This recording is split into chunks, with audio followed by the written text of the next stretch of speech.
Welcome to Your College Bound Kid, a podcast for parents, college counselors, students, and anyone who wants a deep dive into the world of college admissions. Hi, this is Heath Einstein, Vice Provost for Enrollment Management at Texas Christian University in Fort Worth, Texas. Prior to my time at TCU, I spent years as a high school counselor, and my career got started in the admission office at my alma mater, the George Washington University. I'm Mark Stucker, and I'm the founder and producer. Our mission is to make college knowledge available to all. We care deeply about your kid. We believe college is a match to be made and not a prize to be won. We believe in being genuine and transparent. We are committed to covering a variety of topics, including the tough subjects.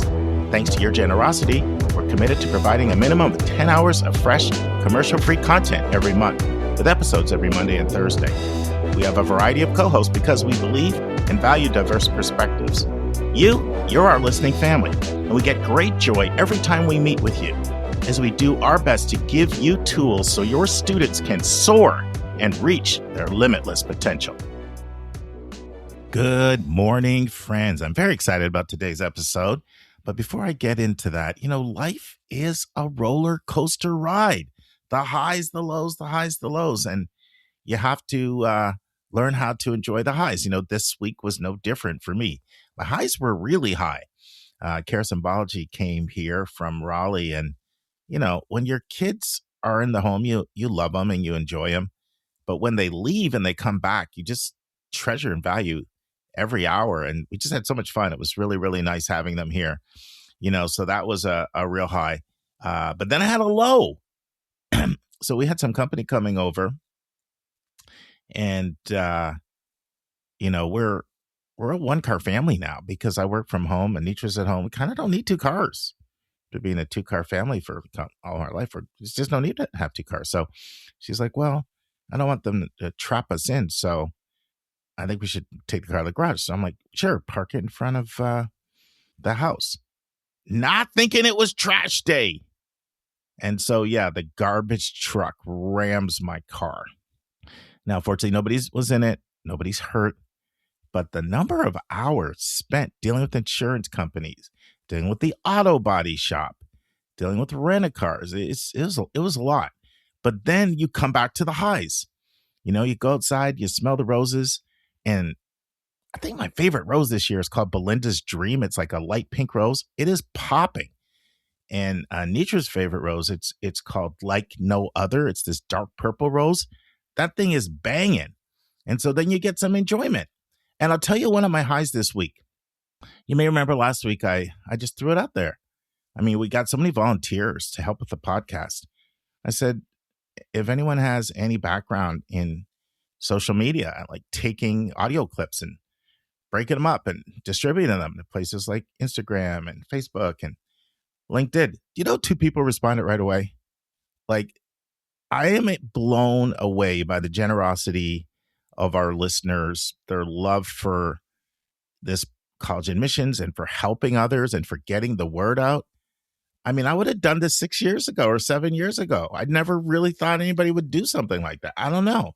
I was truly blown away. So thank you, guys. It's a very special community. We call you our listening family for a reason.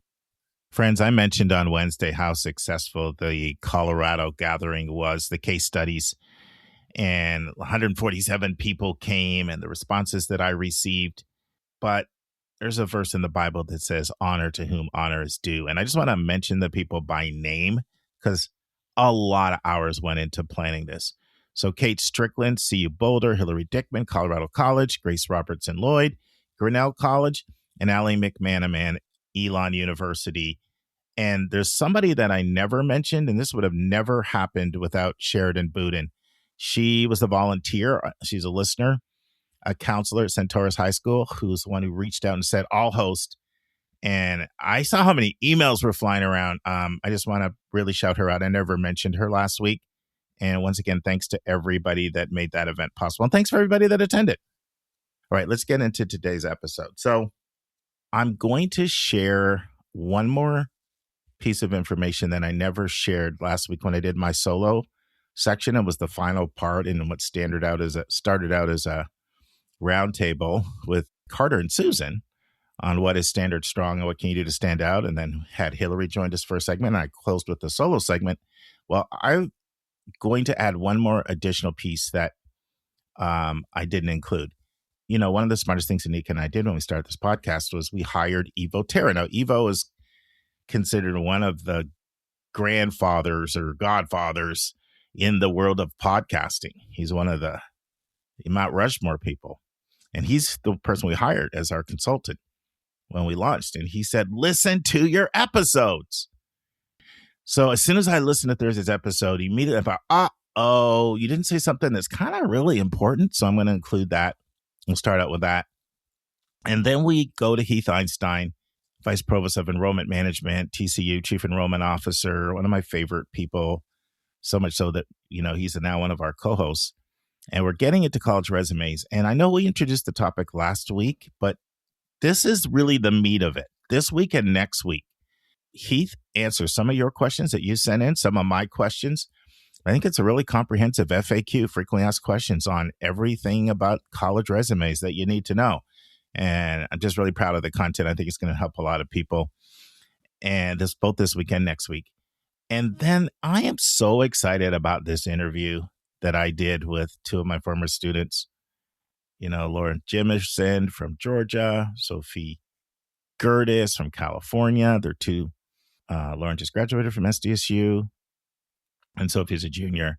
And I'll say a little bit more when I do the intro to that. But I just really like how this San Diego State 1 hour deep dive came out. And I think it's going to be really helpful for you. So you'll hear part 1 of 3.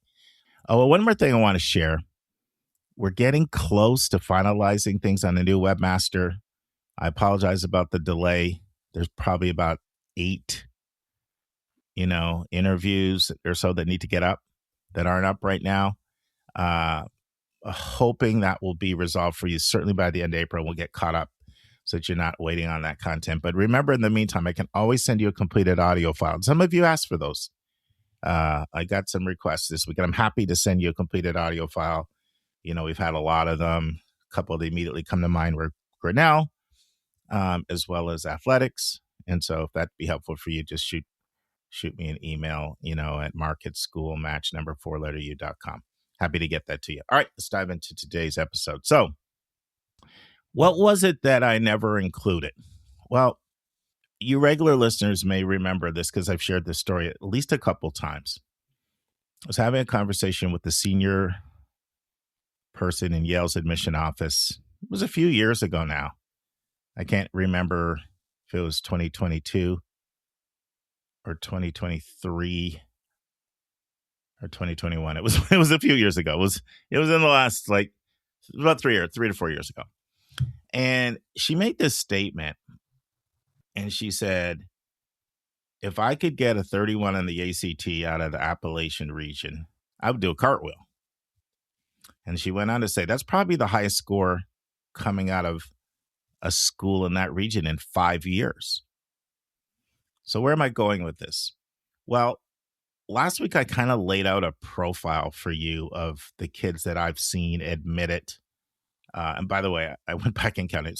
It was 59 students was the sample size that was based on. I was being lazy last time. I said, let me get this number right. It's not 500, but it's also not 5 or 10 or 20, right? It's a decent sample size. And one of the things that I said, the lowest test score I saw was a 1500 or a 34 ACT.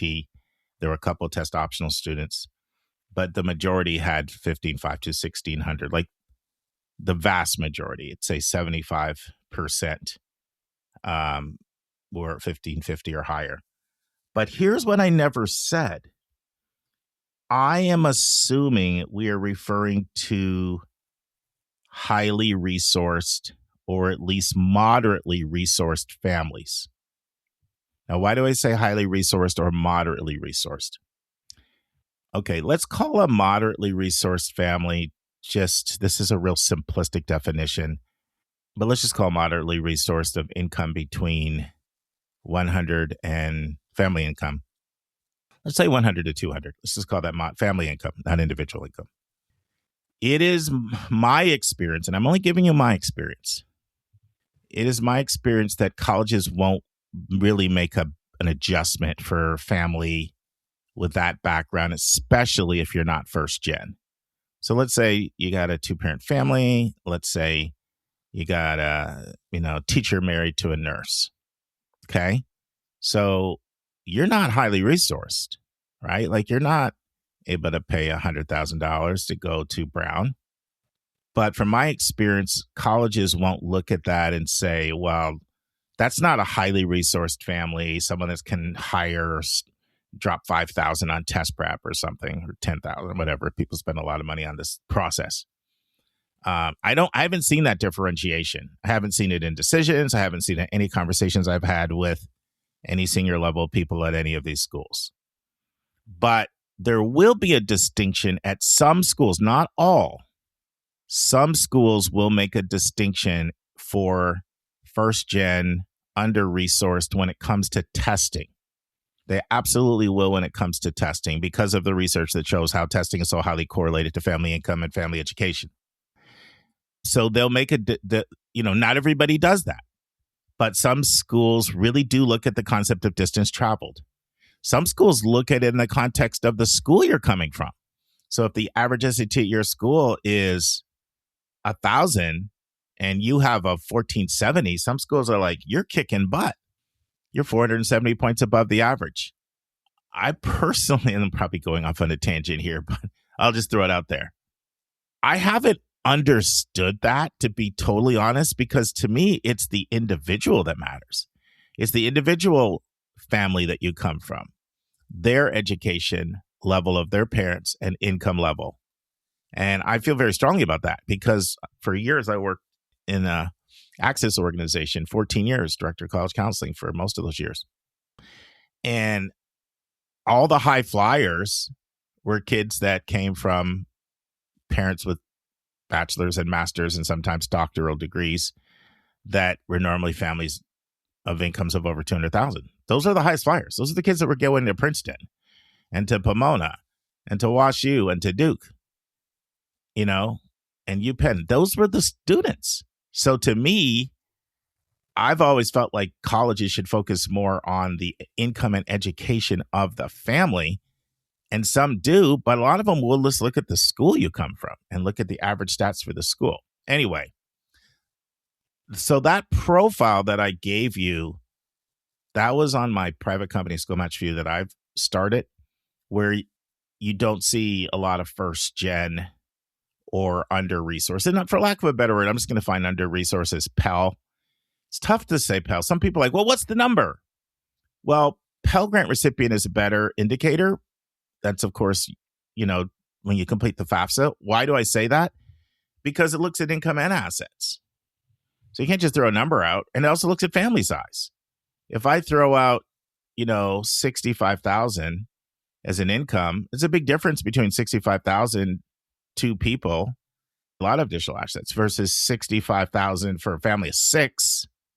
Okay. And in addition to the income, there's 600,000 in home equity. There's 150,000 in a 529 plan.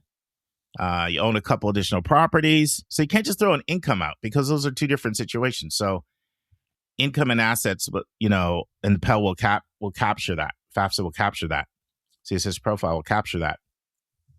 So I can't just throw an income out because things like family size and assets play a role. But I worked with a lot of those families. Most of the families I worked with when I was working for an Access organization fit in that category. And the two areas where that process is different than what I described last week are in test scores. They'll cut some slack in test scores and in extracurriculars. Vince says something. I like to quote Vince. He said something maybe 6 years ago. I'm like, Vince, that's profound. He's like, some of these kids' extracurriculars, they look like a 45-year-old. I mean, a 45-year-old wouldn't have extracurriculars like this. And it's true. And you see a lot of that when you're on my side of things.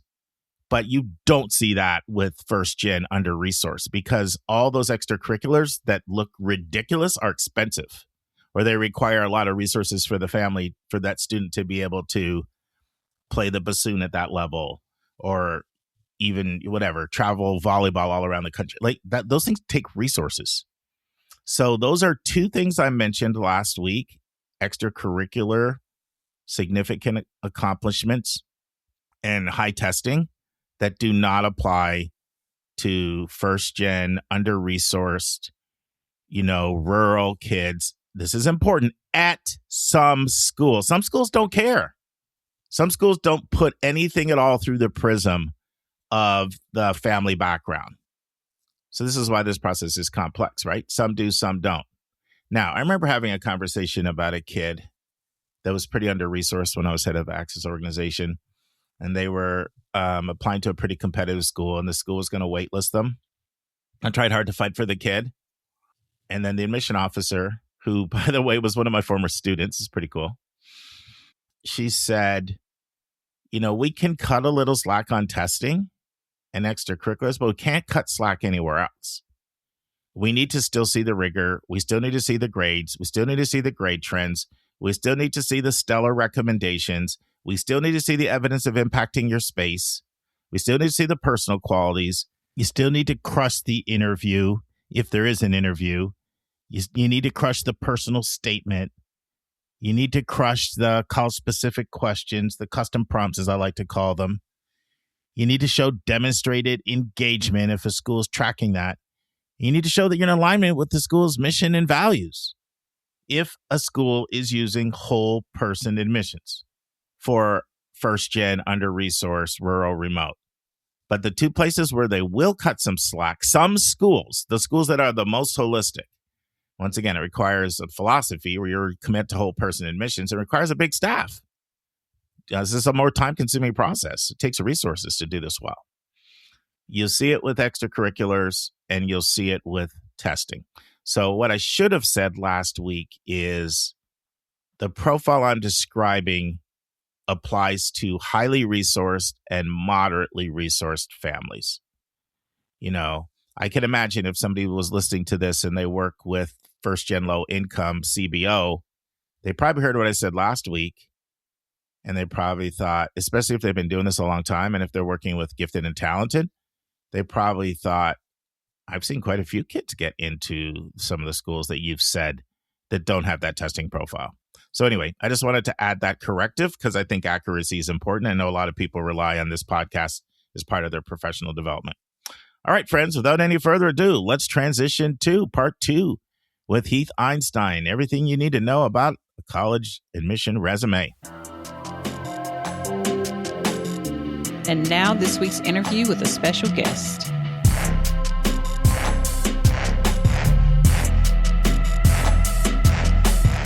Friends, we're at part 2 of 3, my interview with Heath Einstein, the Vice Provost of Enrollment Management, the Chief Enrollment Officer at TCU, Texas Christian University.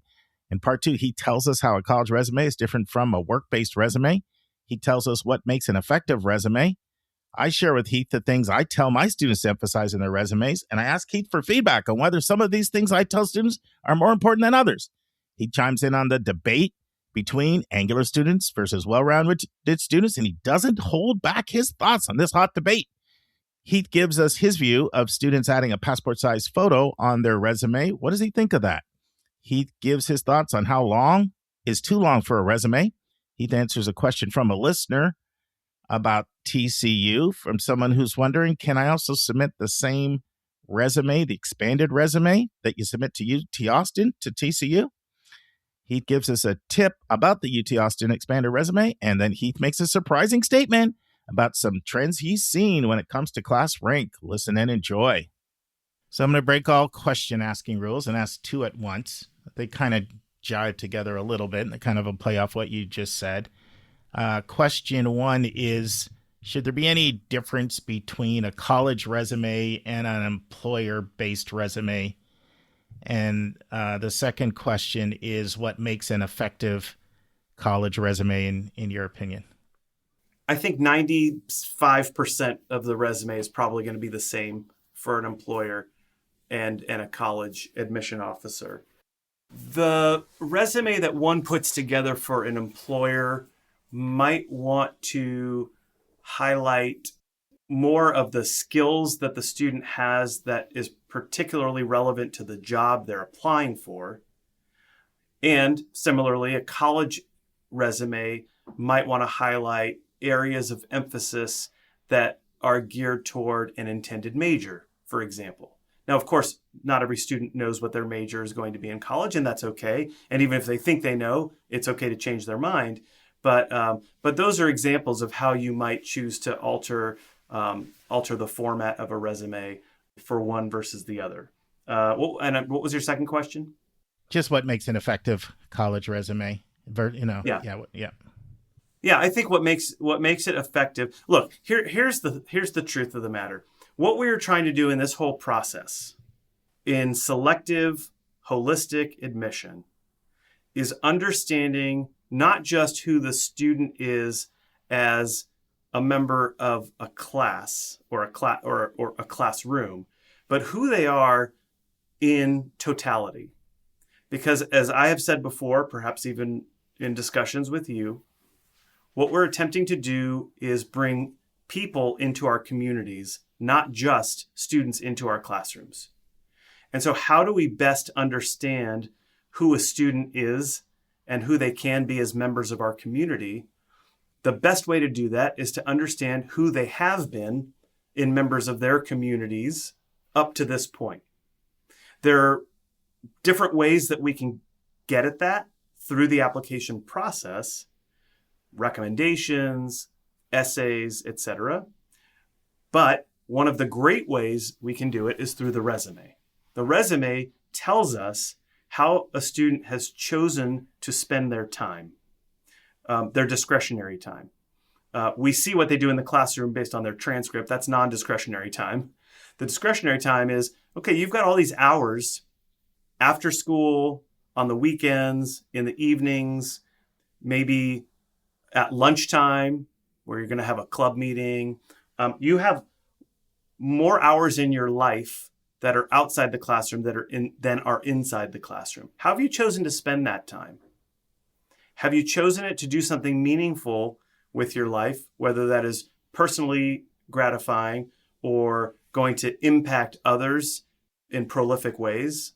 When we look at a resume and understand these things about you, that is how we're going to know what you're going to be able to do and what you're going to want to do on our campus. And that's why the resume is really important, more important than I think most people would believe. Now, I don't want to overstate it. A student's academic performance is going to be the most important thing on the application. That I think any college, certainly at a selective level, is going to tell you that. But this is also an important piece. And so you want to build a resume that is reflective of how you've chosen to spend your time and in ways that will be easily understood. Yeah, I want to get your feedback on some of the things I tell my students, Heath, and I'm curious if any of these things you think are maybe more important to emphasize than others. So I do like to do resumes with my students. It's something that I sort of have as a standard action plan. For the reasons we mentioned earlier. Some colleges want them. It can be a good thing to give a counselor, and some interviewers like them. And I think they can also help a student to focus some of their thinking and crystallize their thinking about themselves. But what I try to tell students is colleges don't just want to see the activities section completely reduplicated.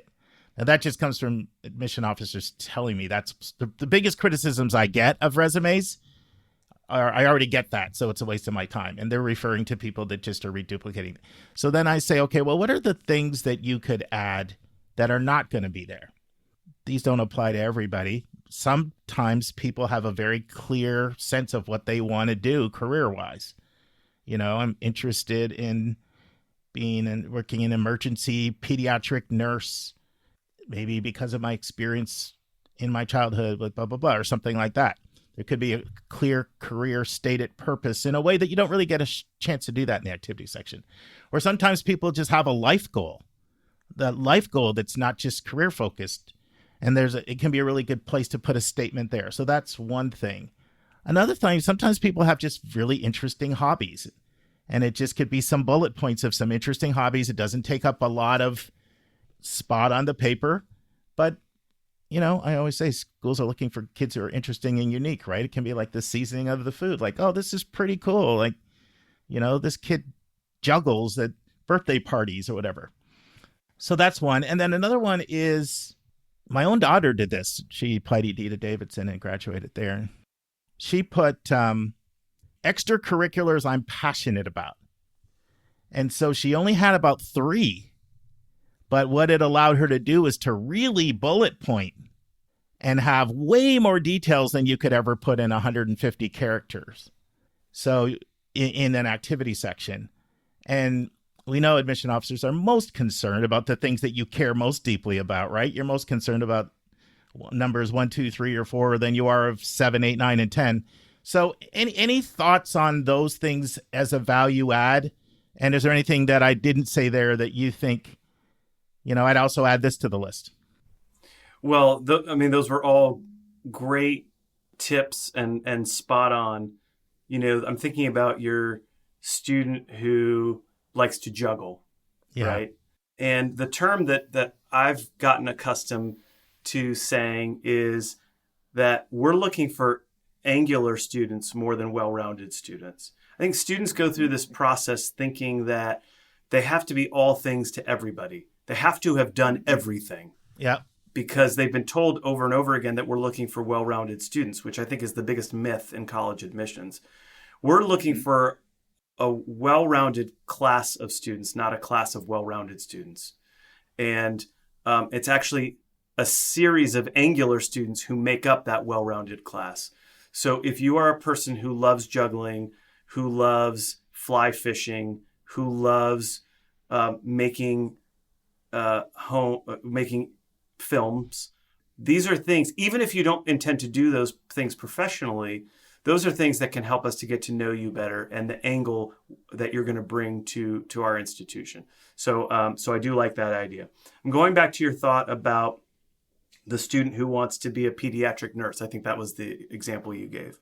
Yeah, emergency pediatric nurse. Mm-hmm. Emergency, yeah.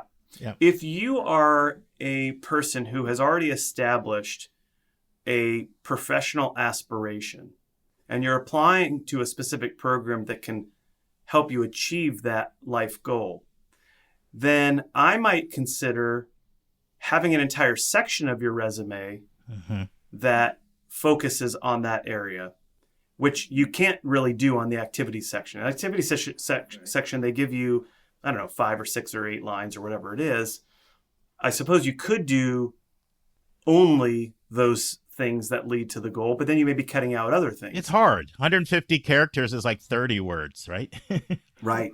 But in a resume that you have the agency to design to whatever parameters you want, you can format it in such a way that will absolutely highlight the areas that you want to emphasize. So I think that's an important piece of advice right there. And then finally, to the point you made about your daughter, I think it goes back to what we were saying about the student who has a unique set of interests.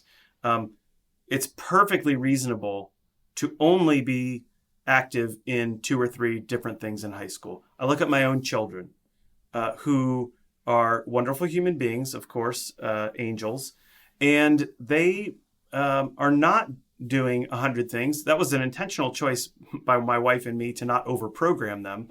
But the things that they do, they really love. And maybe they'd be able to even articulate why. And hopefully on a resume, a student who chooses to format it like your daughter did can go into the kind of detail that a standard application wouldn't allow for. So this is slightly off topic, but it's a question I really want to get your thoughts on. So completely agree, right? Angular, well-rounded class, because you want people who care deeply about what they care about, and they're going to bring all that energy to the campus, and that makes a lot of sense. So you can get the well-roundedness through the class. The challenge I have when I talk about that a lot is what that leads to on the counseling side is a flood of people coming through saying, I need a passion project. Can you help me come up with a passion project? Because I have to look angular, spiky, well lopsided, pointy, pick your term. And so that's like the buzz out. I'm not getting in unless I look pointy or spiky or angular. So how can you help me come up with a passion project? So that's how I look to colleges. Do you have any thoughts on that? Because there's not a single college counselor out here doing what I'm doing that is not hearing that 10 times more than they used to. Yeah, it's what we used to call a hook. Remember that? Sure. People would say, It's still around. What's the hook? It is? Okay. I don't know if I have any great advice there. I mean, like we don't expect every student to have figured it out yet. That's why they're students. That's why they're 17 years old and their brains haven't fully formed. It's okay to not know what you want to do with the rest of your life and not to have a great passion. I remember there was a time in our world, people used to rail against that term, passion, because people like me would say, tell us about your passions. And then counselors would say, but these are just teenagers and maybe they haven't developed passions yet. So I think that's a completely fair idea. When I say be angular, I guess that's my granting permission to a student to just like what they like and not fake it. They don't have to come up with the hook. They can just be who they are. And if who they are is, yeah, I like to go fly fishing on the weekend with my granddad, that's cool. Like, I have no problem with that. So yeah, I don't think they have to have the passion figured out yet. Let's talk about a couple other things. What are your thoughts on a student putting like a passport size photo on their resume? I could leave it. I mean, I don't think it's that important. And look, it used to be, and it's been several decades now, but that used to be standard on the application. They used to ask people for their pictures. Well, what, of course, we all came to realize is that introduces tremendous bias in the process, because we all create judgments about people when we see them, whether we want to or not. That just happens in a subconscious way. So it has become practice now to not put that on there. If a student wants to, I think it's fine, but it's not going to. We actually try to not pay attention to that stuff. Mm-hmm. What are your thoughts on resume length? And I know we had a question that came in about the Texas expanded resume, so we'll get to that in a second. But just apart from what UT Austin asks for, what are your thoughts on resume length? I mentioned this to you, but I once heard an admission officer say I'm 32, and I can fit all my resume on 2 pages, so there's no reason why a 17-year-old needs a resume longer than mine. Do you think that's generally good advice, or do you think, hey, that's just that one person's opinion? What are your thoughts? Well, I've heard that before, and I probably have even dispensed that advice at one point in my life. I don't think there's a cookie cutter answer. A long resume might be warranted depending on the student. Look, if a student has done a lot of independent research and they've got a CV that could rival that of a faculty member, sure, you want to put that, but that's not most students. So I think where I land is you shouldn't go into this thinking that you need to have a resume that's very long. If you have one that's longer than 1 or 2 pages, that's okay. There is a risk to that, and that is that UT Austin notwithstanding, many colleges don't typically receive resumes of that length, and admission officers aren't conditioned to reviewing resumes of that length. And this is a process where you may have someone reading 25 to 40 or 50 files in a day, and they get into a rhythm. And if they're used to seeing resumes that are 1 or 2 pages, they're going to look for some key points on the first 2 pages. And by the time they get to page 6 or 8 or 12, they're going to zone out. And that will then force you as the student to create a resume that really hones in on the elements that you most want the reader to see up front, which you should be doing anyway, of course. Mm-hmm. But you just run the risk of something that you think is important getting missed. And that leads me to a question one of our listeners from Texas sent in. It says, how do you reconcile the expanded resume that UT requires for certain programs and majors with what is considered a typical resume? And will TCU hold it against a student if they submit a 5 to 6 page UT type expanded resume? So how would you answer that one, Heath? Well, the answer to the second question is we would never hold it against a student to submit anything that they want. some pieces of the application may carry less weight than others, but we're not going to penalize a student for anything that they want to submit. If they think it's important, then we will think it's important. How we go about reviewing, though, may be different from how UT Austin does. And so I might recommend that a student, well, certainly I would recommend follow the instructions. So if UT Austin is saying, we want this expanded resume, here are our parameters, this will give you an opportunity to go into depth. We want more than just bullet points. We want more than just a description of what this activity is, but we want you to describe how you've been involved with these things. That's great. You might, as an applicant, choose to edit that down a little bit for the other colleges you're sending it to, because other colleges might not want that level of detail. And it's okay to have multiple versions depending on the schools to which you're applying. You know, there's enough interest in Austin with 100,000 applications over there.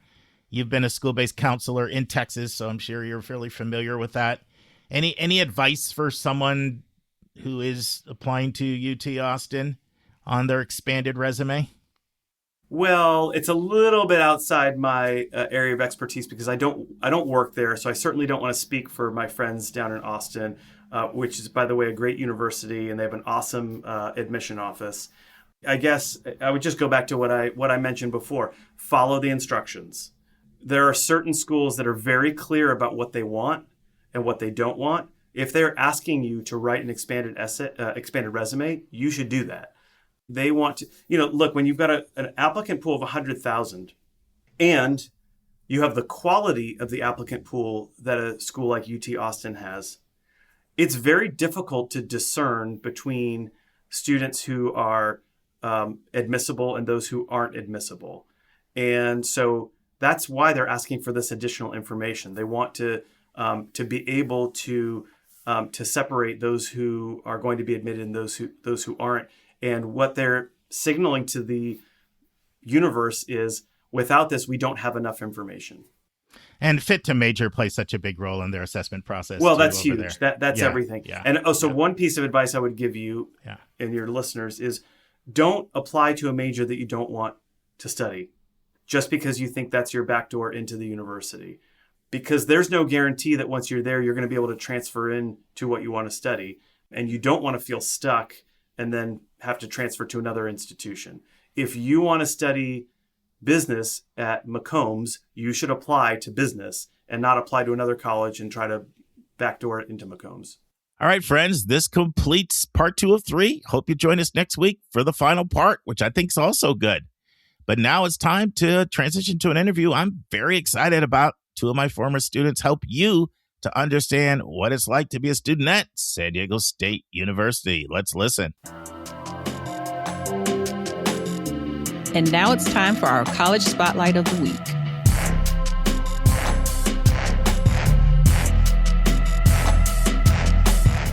Friends, when I was 11, all the way until I was 15, I wanted to go to San Diego State. Now, it had a lot to do with weather. It had a lot to do with the beauty of San Diego. So this college spotlight we're about to do in San Diego State is very special to me because it was like my childhood school for like 4 years. But even more important than this, my goal with all of these spotlights, whether I'm interviewing an admission professional, I'm giving you feedback on a visit I took recently, or hearing about a school through the lens of some of my students, I want to pull back the curtain and try to really give you a feel for what the student experience is like. And after an hour of chatting with Lauren and Sophie, that's 2 students you're about to hear from for the next 3 weeks, I left this interview feeling like they nailed it. They crushed it. What do I mean by they nailed it? They crushed us. They gave us a feel for what the San Diego State experience is like. I love the interview I did with Daniela and Summer, 2 of my students who are at UPenn. And we got some great responses to that. I mean, people said those girls were amazing. One listener even said, one of those students was so inspiring that I literally will pay for an hour of her time to spend time with my student who has similar interests. And I actually made that arrangement. But I also heard some people say, UPenn is so hard to get into. Can you give some schools that are more attainable for students? And one person said they were so positive, like the school's not perfect. So what I really like about this interview, and I love that one as well, is I felt like this is a school that's more attainable for a lot of students. And the students love their school, but they really did a great job of bringing out some of the things that people might not like. And by the way, I felt like Danielle and Summer did that as well. They just are so enthusiastic. And friends, from time to time, I interjected because I felt like the student said something that was really profound. So I stopped and I said, I have some commentary. Like, this is a teachable moment. I don't want you to miss it. So you'll see a few more interjections with me when something was said that I don't want you to miss. But you're going to hear from one recent SDSU grad who came all the way across the country to go to SDSU. You're going to hear from one current junior at SDSU who came from Northern California. They introduced themselves in part one. They shared their college journey, what led them to select San Diego State. And then Lauren and Sophie share what they feel are the best things about San Diego State. And then Sophie and Lauren share what they got involved with. What did they get involved with when they were at SDSU? And then they share what they would change if they were in charge, if they were in power. Listen and enjoy. Friends, I'm very excited to bring you another College Spotlight student version. So I'm here with two of my former students. We have Lauren Jimerson. Say hi, Lauren. Hey. And we have Sophie Gertis. And hi, Sophie. Hi. And I am going to let them introduce themselves. And then we're going to do a deep dive on San Diego State. So, Lauren, you're the oldest, so you get to go first. Okay. Hi, I'm Lauren. I'm from Georgia originally, and I went to San Diego State. I actually graduated December 2025, so this is my off semester. I'm the oldest sister of two brothers, and my family's actually originally from Ohio, but my parents moved to Atlanta in the 90s for school, which laid the groundwork for us to all to come back and, you know, be a family. And so I grew up in a metro Atlanta suburb. It's competitive, it was high achieving. But I wanted to go to SDSU because I wanted something different. I wanted to go to California. And yeah, that was my Awesome. story. And when did you graduate, Lauren? December 2025. So I'm technically the class of 2026, but I graduated early. And that was partly due to having a lot of AP exams, right? Yes, yes, So very remember, students, much. get those high AP scores. Absolutely. You see, saved a whole half of your college there for Lauren. All right. So, and why don't you say what your major was? I'm a political science major and I'm going into law. So, Awesome. Yeah. mhm. So Lauren's getting ready to do the whole law school thing. All right, Sophie, you're up. Okay, hi, I'm Sophie. I'm from the Bay Area, California. I was originally born in Florida. I grew up there, but we moved up to California when I was in elementary school for my dad's job. So most of my high school experience was the Bay is pretty known for being competitive as well. It was definitely academically rigorous. So that's also why I wanted to come to SDSU. I wanted a little bit of a fun change. I'm majoring in journalism. I actually still have a semester left after this one, so I'm down here right now. It's beautiful outside, 70 degrees and sunny. Yeah. Awesome. All right. So I'm going to ask Lauren and Sophie to talk a little bit about their college search and in the end, what made them select SDSU. So who wants to go first? Sophie, you can go first if Okay. you want to. For me, actually going into my college search, I was really against SDSU. Growing up in the Bay, a lot of people went there. Like a million kids from my high school go there every year. So, and I know SDSU definitely has a reputation, and that kind of put me off for a long time. So I was applying to a lot of really random schools that I still think are really cool. Like I was looking into University of Rhode Island and like stuff like that, just because I wanted something different. But in April of my senior year, I came down to visit UCSD because I got waitlisted. And while we were here, we figured we might as well just swing by SDSU. And I just loved it so much. I couldn't imagine going to school not in San Diego. I was fully committed to Colorado State. I had a roommate picked out and everything. And I was like, I have to live in San Diego. The campus is beautiful and the weather was amazing. And all the stars aligned. So there's a lesson in here, friends, about keeping an open mind because Sophie was very anti-staying in California. Like, I remember when she told me she picked SDSU, like, I almost fell out of my chair, because that's just not what she was thinking. So just stay open-minded. Like, that's a pretty cool story. You're going to visit UCSD. You say, oh, we're here in the area. The other thing is take advantage when you're in an area. Like, check out the surrounding colleges in the area, you know? So Lauren, let's talk about your journey. So this is actually interesting because Sophie and I kind of have the opposite journey where I was very dead set on going to California and I had never heard of San Diego State. I had never met someone that was ever interested in San Diego State. I had really even never met someone that was interested in going to California where I was. So where I was, everyone went to the state schools like University of Georgia. So I actually found out about San Diego State from you, Mark Stucker, and I'm very happy that you introduced it to me. So I was interested in the international business program. That was what led me to SDSU. And where I was from, the HBCUs on the East Coast were these schools to go to. So Spelman, Howard, and I got into those schools and I was interested in those schools, but I kind of realized that as much as the name is important in the school, the experience and what I'm getting out of my education is also very important. So I wanted to go to a school where there was a heavy like immigrant population. I grew up in a cultural hub, and I wanted to go to a school that was a cultural hub. I also wanted to go to a school that was just completely different than where I had grown up. I wanted to meet new people who grew up in completely different areas with completely different mindsets, completely different systems. And I like the difference in politics as well. I'm very into comparative politics as a political science major. So I'm very interested in comparing the two states, especially since Georgia is a growing tech hub, like actually the Bay Area. So yeah, that was my journey. Yeah, And yeah, I remember you also considered LMU. I yes, think maybe Santa Clara, if I remember correctly, but mostly yes. LMU. Tell me, hmm who were your final choices? Who did they come down to? So my final choices were Spelman in Georgia, Howard in DC, Loyola Marymount Mm. University in LA, and San Diego State. And I visited Loyola Marymount. I loved it. It was beautiful. The location, I mean, I think it's Playa Vista. I mean, it was just gorgeous. And I loved it. It was clearly a very successful school, and I liked the environment. It was very private. I just could not see myself going to the school.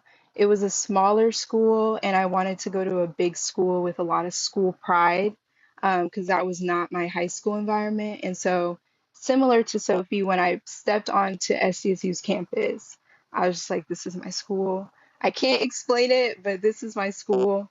And, it was technically, I guess, the lowest ranked school of all my options. And so when I told people that I wanted to go there was kind of this confusion, but it was more about the quality of the education and the quality of the program that I was interested in.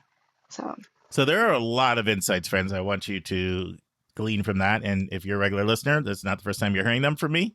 One of them is throw out all these rankings because rankings are formula driven and no formula is ever going to line up with your value set. So it's your job to create your own rankings based on what aligns with what you're looking for. And nobody else is going to ever have some formula that's going to be the same as your value set. So I know they can be very seductive and there's sometimes prestige associated with that, but you have to really block that noise out and create your own rankings. And if you could see Lauren over here and Sophie, they're nodding vigorously in affirming that. And the other thing, and this is really important, is trust your instincts. Like when you have that feeling on a campus, sometimes you don't even know what it is to articulate. And this could be the opposite feeling too, as in, this is not for me. I had a student recently who told me they spent 10 minutes on a campus and turned around and left. And I actually didn't have a problem with that because I know what it's like when you can tell almost immediately, I've had that experience myself when I visit places. I mean, I'm visiting for my students, but I can't help but think about it through the prism of my own self, my own sensibilities. And I've thought there's no way in the world I would come to this place. And then 4 hours later, I still feel the same way, So those are two really important things. All right, well, let's dive in. We're going to learn some things about SDSU today.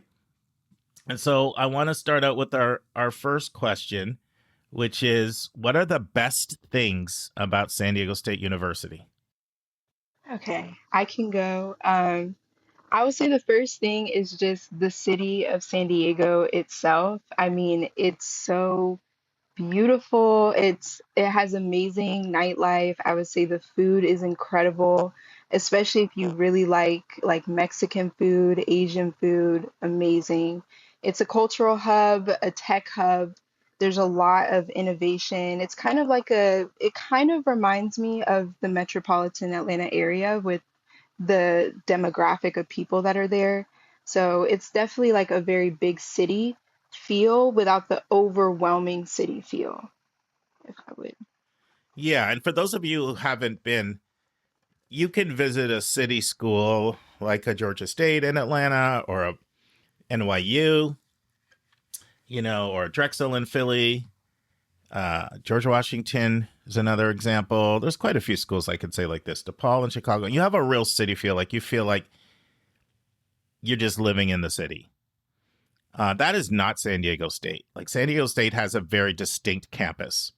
So you definitely have a campus feel. And so I know there are a lot of people that are okay with the city as long as they have a campus feel. And San Diego State does give you that campus feel. Sophie, what do you want to add to what Lauren said? What are the best strengths, in your opinion, about San Diego State? My absolute favorite thing about San Diego State is living in San Diego. The weather and the beaches and the people and all of that is top tier, which Lauren kind of got into. And then I would also say SDSU is just, I always really wanted a big, fun school, and it definitely hits the mark on that. There's so many people, there's so much stuff to do. There's always, if you want to have a party, you can go to a party. If you want to go outside, if you want to go to the beach, you can do anything you want. And you have so many opportunities to meet people and do things, which I really like. I like the sports. I like all the events. I like all of it a lot. And just know, sometimes when people hear party, they hear the wrong thing. Party does not mean you don't take your academics seriously. I can tell you, having worked with both Lauren and Sophie, like they handle their business, right? They're about their business and they're focused on their academics, but they like to have fun too. These are college years. So they're not saying that people just, party and, and flunk out and don't take academics seriously. Absolutely, absolutely. And to go off of that, I would say that SDSU is very heavily resourced. It's actually it became an R1 school while I was there. So it's a very heavy research and teaching institution. Anything you want to do, there is a faculty member that is able to do it, able to accommodate your needs, very ready to take on research assistants. So San Diego State is very much, you can go out and have a good social life, but people are definitely very focused on whatever hustle it is that they're interested in. Why don't we talk about some of the things that you got involved with when you were at San Diego State? Whether it was fraternity, sorority, or whether it was clubs, or whether it was, research or study abroad, or what were the things that or intramural sports, whatever it was, what were the things you chose to get involved in? I'm still here, so I'm still doing a little bit of that. But I kind of decided freshman year the Greek life thing wasn't going to be for me, so I focused on other things. SDSU has a really good college radio program. I really recommend it. It's been super fun. And then I also studied abroad, which was like amazing. And I will say SDSU has a pretty good program for that. I've heard some horror stories from other schools, and like maybe you struggle a little getting your credits back, or maybe you have to be really proactive about booking a meeting. But mostly I think the process was very, very smooth. So I actually just got back from Australia. I went last semester and it was amazing. Cool. Lauren, what Wow, about you? that's great. That's great. So I was into African Student Union, which is Black Student Union. And then I was also in Black Business Society, Black Pre-Law Association, and I was also a research assistant for a political science faculty member. So, You remind me of myself, Lauren. So I seriously oh, considered Howard. And Oh, I okay. did. It was like, yeah, it was only the top three. And then I said, well, the whole world's not black. So I want to be exposed to more than Exactly. just that. But I still want it to be around my black people. So I Exactly. went to a place where I could still get that, but I could get the full rainbow experience. And it reminds me a lot of what I'm hearing you say, Oh, you that's know? so sweet. Yes, Yeah. that's exactly my thought process. So what would you change if you were in power? We know no place is perfect. And our listeners like to keep it real. So we're putting Lauren in charge. You're the new president, and then you're the co-president, Sophie, and you can come in and make 2 or 3 changes. What are those changes going to be? I would say I would probably cap the admissions rate because there is a little bit of a housing issue on campus. I remember that when I was there junior, senior year, I'm not sure if it's resolved. There were situations where there were students who could not move into their apartments because they weren't finished. And then there were also freshmen who were moved to off campus housing. And what happens then is that they have no meal plan. And thankfully, all the off campus housing is usually walking distance, or they have a shuttle, or it's next to a bus. So it's not the end of the world. But the entire freshman experience about San Diego State is about living on campus, having the dorms and all that. So I would say definitely being mindful of how many people we're admitting and how many people from out of state we're admitting, which is ironic coming from me, but you have to remember that if you're an out of state student like me, you're definitely going to need housing and you're not going to have a car versus students who, live in the area. It's just, so I would be mindful of that. Sophie, what about you? I would definitely agree with that. That was my biggest complaint. Freshman year, I got really lucky. I was in a double dorm, but every single person I knew was in a forced triple. So 3 people in a room for 2 people, that's already pretty small. Um, and then my other biggest issue, I think that some things really come off like the school is just kind of money grabbing a little bit.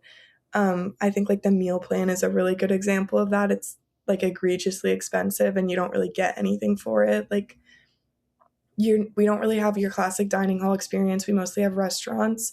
So if you were spending your own cash, it would be the exact same. But instead, you're required to spend like $30 a day through the meal plan, which I never liked. And then sophomore year, you also have to live on campus, which means, again, you're paying very high rent for not great housing. You can find something much better and cheaper within walking distance if you don't have to live on campus. So that was definitely always my biggest complaint. And then I don't personally have a big issue with this, but I've heard a lot of people say that maybe when it comes to getting classes, they have a tough time depending on their major. So for me, I'm journalism. I've never really had an issue, but I think sometimes they get misled by their advisor or they just aren't able to get in an essential class the right semester. So it all gets messed up down the line. So I think better guidance and transparency and a little bit of a better system for class registration would be better. What are your thoughts, Lauren, on the difficulty of getting classes? No, I definitely agree. I've seen situations where people were on the 4-year track to graduate and they got pushed to 5 years, mainly because of, I'm not sure if it's like miscommunication with the advising. I'm not sure if it's because all the majors are impacted, but I've definitely seen some of the STEM people, like engineering is definitely one that tends to get pushed back. Sometimes even the business people, which doesn't make sense to me because it's a business school, but some of them get pushed back. Yeah, a lot of the STEM majors end up kind of getting pushed back to 4.5, 5 years. So I would say better transparency on the pathway to make sure that you're getting your credits because I think what happens is that people will take classes that they think are, fulfilling the requirements, but then it comes back, maybe fall semester of senior year that they haven't done this one class that they needed to do sophomore year. And so yeah, I would agree. Friends, this concludes part 1 of a 3-part interview I do with Lauren and Sophie. Hope you join us next week for part 2 of 3. Friends, on Thursday's episode, we're going to have a couple questions from a listener. So you're going to hear from the combination of Hillary Susan and me. And then Kate's back to answer a question. And then you'll hear part 2 of 3 where Lisa will join me as we continue a deep dive on a different type of college spotlight. More of a visit feedback report where I visit a college and come back and give you a deep dive on what the experience was like and who it's good for. And it's the University of Miami, Coral Gables, Florida. And friends, we have Heath Einstein on right now, as you know. And Heath Einstein said one of the most profound things the first time I interviewed him. For those of you who never heard that interview, you might want to go back and check it out. You'll find out that Heath Einstein is related to Albert Einstein. And it felt like that type of wisdom came out of his lips. And I want to close you what Heath said, because I think it's very important for students and parents to hear this message, especially as you have 10 days to make a decision if you're a senior. So let's close out and listen to Heath. All right. And the last question is your best advice for 3 groups of people: students, parents, college counselors. My best advice to students is, as you consider where you will go to college, imagine yourself as a rubber band. And you want to go somewhere that is going to stretch you, perhaps to places that you didn't expect to be stretched, but not to the point where you break. Ooh.